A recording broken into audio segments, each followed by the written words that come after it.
Now next we are having, that is Indian desert.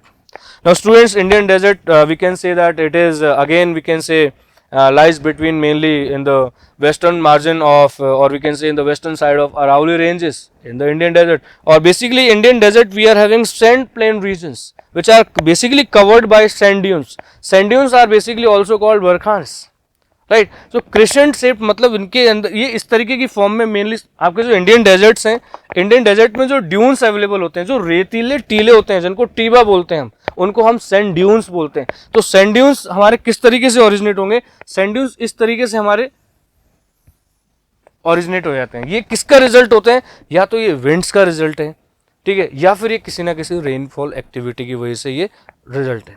तो these and basically we can say in this area we used to receive very less rainfall, but we can say the dunes which are having available in the Indian desert area, they are basically the result of winds. तो ये सब यहाँ पे winds जो चलती हैं, इन winds की वजह से यहाँ पे dunes की फॉर्म होती है, ठीक है. तो सैंड ड्यून्स हमारे यहाँ पे बहुत मिलते हैं, जिनकी वजह से हम कहते हैं कि हम कह सकते हैं कि राजस्थान के अंदर, जैसे हमारा इंडियन डेजर्ट मेनली राजस्थान के अंदर लाई करता है, but it is basically spreaded in some other areas also, in some part of Madhya Pradesh और we can say in some part of Gujarat also it is spreaded, but main desert area that is basically lies in Rajasthan. So basically we can say means earlier before the partition means the part which are basically now in Pakistan, that was also basically the part of desert area, but now Indian desert basically we can say it mainly lies in Rajasthan. And some important rivers we are having like Luni river. Luni river, why Luni we used to call? Because the salt content in this river is high, just because of we can say erosional activity takes place more just because of heavy temperature. तो यहाँ पर ये इस reason की सबसे बड़ी river है जो कहीं ना कहीं क्लाइमेटिक कंडीशंस में चेंज करती है, और हम कह सकते हैं कि हमारे यहाँ पे राजस्थान के अंदर we are having some different kind of climate as compare to other states. And we can say in this area basically we are having thorn forest, और we can say low vegetation cover we use to found in this region, because we are having means we are basically receiving very less rainfall, that is only 150 mm. Right, so it is basically we can say means Rajasthan, or we can say that Indian desert basically receiving very less rainfall, due to which we used to found less vegetation cover, or we can say thorn forest. Thorn forest हम किसको बोलते हैं? जो कांटेदार झाड़ियां जिसको हम बोलते हैं, कांटेदार झाड़ियां यहाँ पर कांटेदार जो पेड़ होते हैं वो सबसे ज्यादा डेजर्ट एरिया के अवेलेबल होते हैं, और इनकी जो रूट्स होती हैं वो बहुत ज्यादा डीपली पेनिट्रेट होती हैं. So we can say that roots of vegetation which we found in thorn forest, they penetrates deeply to search, or we can say to search moisture in lowermost layers of the earth. इस वजह से यहाँ पर vegetation cover बहुत कम होता है.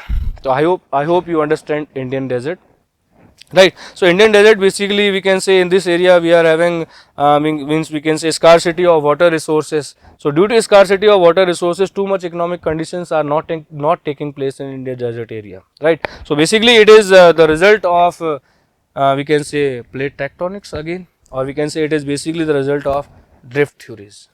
पहले ऐसा कहते थे कि डेजर्ट एरिया के अंदर यहाँ पर बहुत बड़े बड़े सी पार्ट्स थे, लेकिन अब इन प्लेट्स की मूवमेंट की वजह से वो सी पार्ट कहीं ना कहीं सबमर्ज हो गए. तो ये अब डेजर्ट का रिजल्ट है. So in India we are having two types of desert, one we can say hot desert and another one that we can say cold desert. तो हॉट डेजर्ट हमारा कहाँ पर अवेलेबल है? जो राजस्थान के अंदर, या फिर हम कह सकते हैं कुछ मध्य प्रदेश के पार्ट के अंदर, या फिर हम कह सकते हैं कुछ गुजरात के पार्ट के अंदर. लेकिन कोल्ड डेजर्ट हमारा कहाँ पर अवेलेबल है? जो ग्रेटर हिमालयाज में, जो ग्रेट हिमालयाज के ऊपर जहाँ पर हाईएस्ट पीक्स है हमारी, वहाँ हमारा कोल्ड डेजर्ट है, जो कंप्लीटली किससे कवर्ड रहते हैं? या तो स्नोफॉल से या ग्लेशियर से. So in India we are having two types of desert areas, one cold and another one that is hot. Now the next physical feature which we have to do in this chapter, that is coastal plains.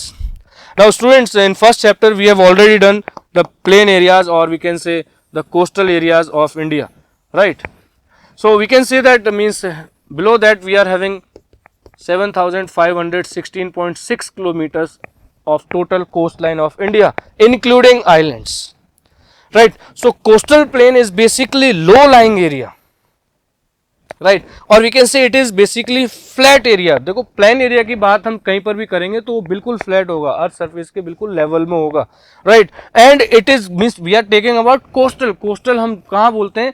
जहाँ हमारा कहीं ना कहीं ocean part से land part touch में होता है, उसको हम कोस्ट बोलते हैं, ठीक है.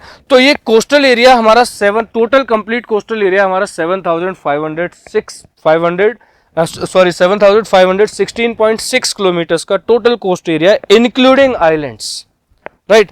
तो कोस्ट एरिया और आइलैंड का एरिया जो डिफरेंट है, बट आइलैंड में भी कोस्ट है, तो उसको इंक्लूड करके हमारा टोटल कोस्ट प्लेन है, टोटल कोस्ट लाइन है 7,516.6। तो ये कोस्ट प्लेन, हमारा जो ये कोस्ट प्लेन है, ये कहीं ना कहीं पेनिनसुलर प्लेट्यू रीजन के टच में है, right. So western coastal plain we are having and eastern coastal plain we are having. Western coastal plain मतलब इसके पार्ट में यहाँ पर, और ये हमारा ईस्टर्न कोस्टल प्लेन, तो ये कहीं ना कहीं पेनिनसुलर प्लेट्यू के टच में है, यहाँ पर इसके टच में है ये, ठीक है। तो यहाँ पर प्लेन एरियाज किसकी वजह से डेवलप हुए, क्योंकि यहाँ बहुत सारी रिवर्स इस तरीके से यहाँ पे जा रही हैं, और ये रिवर्स जब यहाँ पे जा रही हैं तो इरोजनल एक्टिविटी के थ्रू यहाँ कहीं ना कहीं यहाँ पर ये प्लेन एरियाज डेवलप करते हैं। So western Ghats and we can say and the Arabian sea, they form barrier along the western coast, and it is narrow plain which is divided into 3 sections. Now what are those 3 sections? Means narrow belt is basically divided into 3 sections. So we can say means the northern part of western ghat, means the northern part of western ghat, it is called Konkan coast. Konkan coast means यहाँ पर Konkan coast हमारा महाराष्ट्र और गोवा वाला जो reason है, इसके अंदर इसका जो एरिया हमारा जो कवर होता है, ये हमारा Konkan coast है, राइट। और उसके बाद में हम कह सकते हैं Kannada coast. Kannada coast means basically it is mainly lies near we can say in the area of Karnataka, that is basically we can call Kannada coast, और we can say this is basically the middle part of western ghat, and the last one means in the Kerala region we are having Malabar coast. So northern part that is Konkan coast, middle part Kannada coast, and the lower most part, or we can say southern most part of western ghat, that is basically known as Malabar coast. तो western coast को हम 3 part में divide करते हैं, right, और eastern coast को हम 2 part में डिवाइड करते हैं। सो ईस्टर्न घाट मतलब हमारा बे ऑफ बंगाल और मीन्स जो हमारे ईस्टर्न प्लेन्स हैं, ईस्टर्न कोस्टल प्लेन्स हैं, हमारे ईस्टर्न घाट्स और बे ऑफ बंगाल के बीच में आते हैं। तो ये जो हमारे ईस्टर्न घाट्स हैं, ये ईस्टर्न घाट्स हमारे 2 डिविजन्स में डिवाइड है। जो अपर मीन्स नॉर्दर्न पार्ट है ईस्टर्न घाट का, उसको हम बोलते हैं नॉर्दर्न सिरकार, और जो सदर्न मोस्ट पार्ट है इसको हम बोलते हैं कोरोमंडल कोस्ट, जो तमिलनाडु और कुछ आंध्र प्रदेश का पार्ट है जिसमें, तो तमिलनाडु और आंध्र प्रदेश का कुछ पार्ट है जिसको हम बोलते हैं कोरोमंडल कोस्ट, और अपर जो उसका पार्ट है उसको हम बोलते हैं नॉर्दर्न सिरकार, राइट। तो ये हमारा किसका पार्ट हो गया, ये हमारा हमारा पेनिनसुलर प्लेन एरियाज का पार्ट हो गया। So on the eastern coast we can say several large rivers, they are basically they are moving towards eastern coast, and they are basically merging into Bay of Bengal. So before merging means they started depositing some silt material in that, and there also they used to make some important lakes. So Lake Chilika we are having, like some important other lakes also we are having, and these rivers they also make some deltas in the coastal region. So Mahanadi, Godavari, Kaveri, means Godavari is the longest river of peninsular India, right, which is having length of approximately 1501 kilometer. Krishna is the second largest peninsular rivers of India, right. So we can say that these important large peninsular rivers, they have played very important role to develop peninsular plain areas in India, in east coast side, right. So the means last we are having, that is the islands. Now students, we are having 2 island groups in India, means in western ghat side we are having Lakshadweep, and eastern ghat side we are having Andaman and Nicobar. These are the 2 important group of islands in India which we are having, and these islands basically they lies near the equator, so they also have equatorial climatic conditions, and these islands they are also having dense forest cover, right. अब equator के पास में मैं क्यों बता रहा हूं आपको, कि आप जब हमने जब फर्स्ट चैप्टर में पढ़ा था हम लोगों ने, ये इक्वेटर है आपका, और हमने कहा था कि नॉर्थ ईस्टर्न हेमिस्फीयर में इसकी कंप्लीट लोकेशन है। जो इंडिया की लैटिट्यूडनल एक्सटेंट कहाँ से स्टार्ट होता है, 8.8 डिग्री 4 मिनट नॉर्थ से लेकर 37 डिग्री 6 नॉर्थ तक, राइट। तो मैंने आपको कहा कि इंडिया के वेस्ट साइड में, मतलब वेस्ट साइड में हमारे कौन से, लक्षद्वीप आइलैंड, और इधर कौन से हमारे Andaman and Nicobar island, right. तो ये जो हमारा है इधर ये इक्वेटर के, मतलब ये देखो इधर हमारा लक्षद्वीप है, इधर हमारा अंडमान निकोबार है, मतलब ये इक्वेटर के पास में. So we can say that they are also having equatorial climatic conditions, और we can say dense forest cover. So in Arabian sea we are having Lakshadweep islands, and this group basically lies near Kerala. Lakshadweep मतलब केरला के पास में, ठीक है. और हमारे तमिलनाडु के पास में हमारे कौन से हैं, Andaman and Nicobar, right. So Lakshadweep island जिनको हम क्या बोलते हैं, और हम उनको लैकेद्वीप भी बोल देते हैं, हम उनको मिनिकॉय भी बोल देते हैं, हम उनको एमेंडाई भी बोल देते हैं. So basically Lakshadweep islands means Lakshadweep islands they are basically consist approximately 36 islands, मतलब इसके अंदर 36 आइलैंड और हैं. And some of the islands we can say approximately 11 islands they are inhabited, मतलब उन पे कहीं ना कुछ आइलैंड्स पर पॉपुलेशन रिजाइड करती है और कुछ आइलैंड्स पर पॉपुलेशन बिल्कुल भी रिजाइड नहीं करती है. तो हमारे जो लक्षद्वीप आइलैंड्स हैं ये इनका लैटिट्यूडनल एक्सटेंट हम देखते हैं, तो लैटिट्यूडनल एक्सटेंट हमारा 8 डिग्री नॉर्थ से 12 डिग्री नॉर्थ लैटिट्यूडनल एक्सटेंट है हमारा किसका, लक्षद्वीप आइलैंड्स का,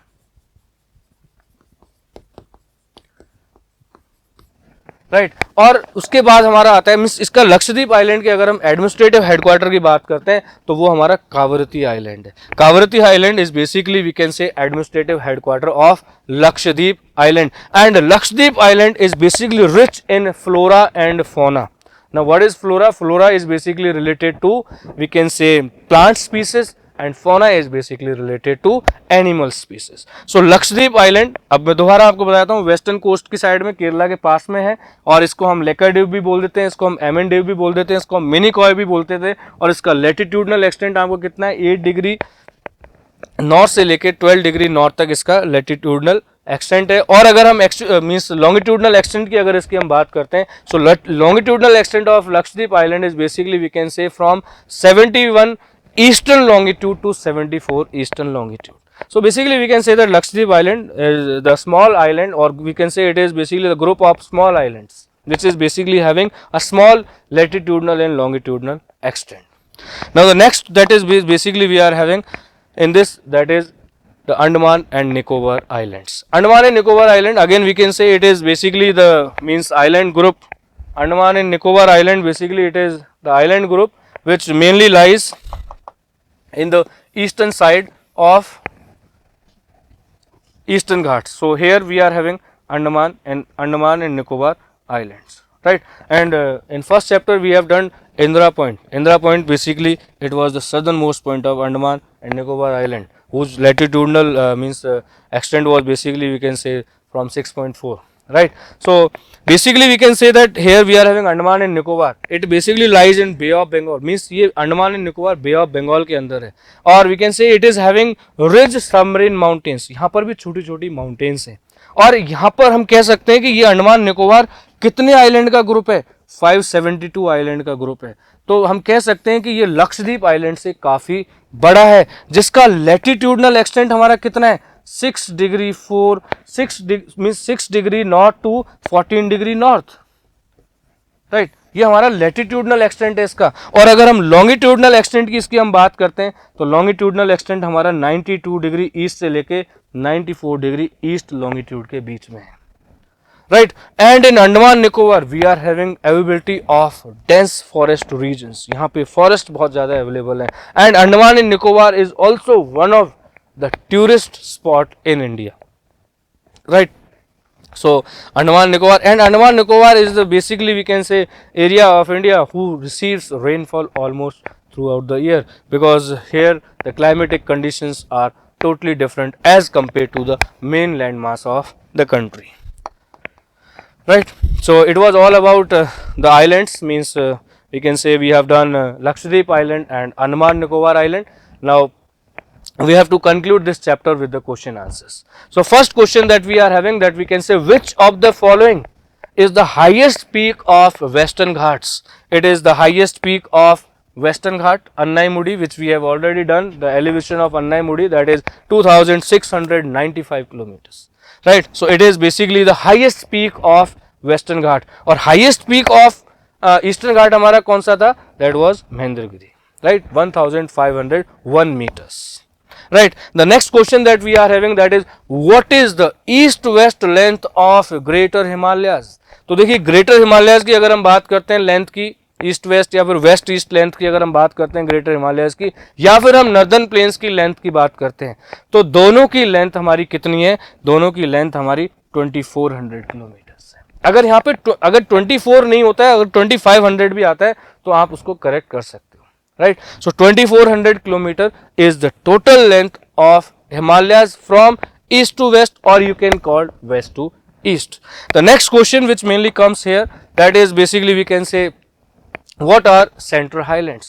तो मैंने अभी जैसे सेंट्रल हाईलैंड हम लोगों ने अभी डिस्कस किया था, that in western side means central highlands they basically lies above means in the northern side of, or we can say to the north of Narmada river. So Narmada river के north में हमारा central highlands है. So it is basically bounded by Aravalli ranges in the western side. So it is basically bounded by Aravalli ranges in the western side, and if when we move towards eastward, so eastward movement basically it means after Aravalli we are having Vidyans, or we can say Vindhyachal ranges, then we are having, we can say it is also called Bundelkhand or Bagelkhand, right? When we move towards eastern side or eastward movement, so Bundelkhand, Bagelkhand, then we are having Chota Nagpur plateau region, then we are having Rajmahal hills, then in the eastern side also it is having its extension, that is Meghalayan plateau region. So Rajmahal hills, Meghalayan plateau regions, so it is also part of central highlands. So it is basically bounded by these basically ranges, and in southern side we are having Satpura range. And the elevation of central highlands, that is basically we can say varying between 600 to 900 meters. So this is all about central highland. The next which we are having, that is in how many divisions can India be divided physiographically? So question आपके पास ऐसे भी आ सकता है कि आपकी physiographic divisions कितनी, how many physiographic divisions we are having of India? So basically we are having 6 physiographic divisions of India. Northern and northeastern mountains. Northern हम क्यों बोलते हैं? क्योंकि नॉर्थ में इसके माउंटेन्स, और नॉर्थ ईस्टर्न माउंटेन्स हम किसको ले रहे हैं? पूर्वांचल वाले पार्ट को लेते हैं। पूर्वांचल वाला पार्ट मतलब हमारा जो नॉर्थ से साउथ की तरफ एक्सटेंशन है इसका, इसकी वजह से हम उसको ईस्टर्न माउंटेन्स भी बोल देते हैं। तो ईस्टर्न माउंटेन्स मतलब जो हमारा पूर्वांचल वाला पार्ट है, उसमें अपर पार्ट हमारा पटकाई, फिर उसके बाद नागा हिल्स, फिर मणिपुर हिल्स, फिर Mizo hills, right? Second division आपकी है peninsular plateau. Peninsular plateau we have already discuss, this is the oldest landmass of India, and it is one of the oldest landmass of the world because that was basically the part of Gondwana land. So that's why it is basically the oldest landmass of the country. Then northern plains basically it is the result of syncline condition which I had already explained in between the slide. So northern plains ये syncline का है, मतलब जो गड्ढे बने आपके plate की movement की वजह से, उन प्लेट की मूवमेंट की वजह से एक साइड का तो ऊपर पार्ट उठा, जो कहाँ उससे हमें क्या रिजल्ट आया, उससे हमें हिमालयाज मिले, ठीक है, और जहां से वो पार्ट उठा वहां पर गड्ढे बने, वो गड्ढों के कौन सा रिजल्ट आया? आपका नॉर्दर्न प्लेन्स आया. So third division, third physical feature और third physiographic division that we can call northern plains. Then the next that is Indian desert. Indian desert as we have discussed it is basically spreaded in the western side of Aravalli. तो अरावली के western side में आपका Indian desert है.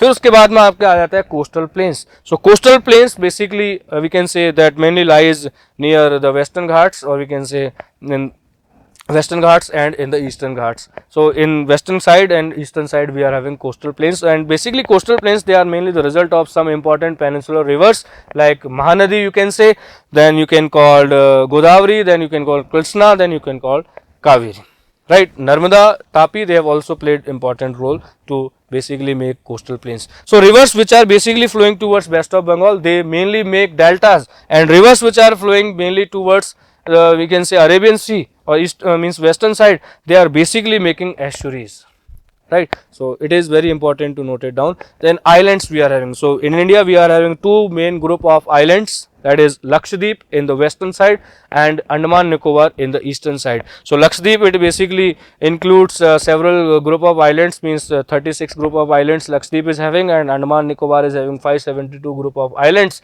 So they are basically means putting too much importance in the ocean part. So islands they are also the result of drift theory. So this was all about this question. Now thank you. We have concluded this chapter with the question and question answers. Now in next slide we will cover chapter number 3, that is drainage. Thank you. Have a nice day.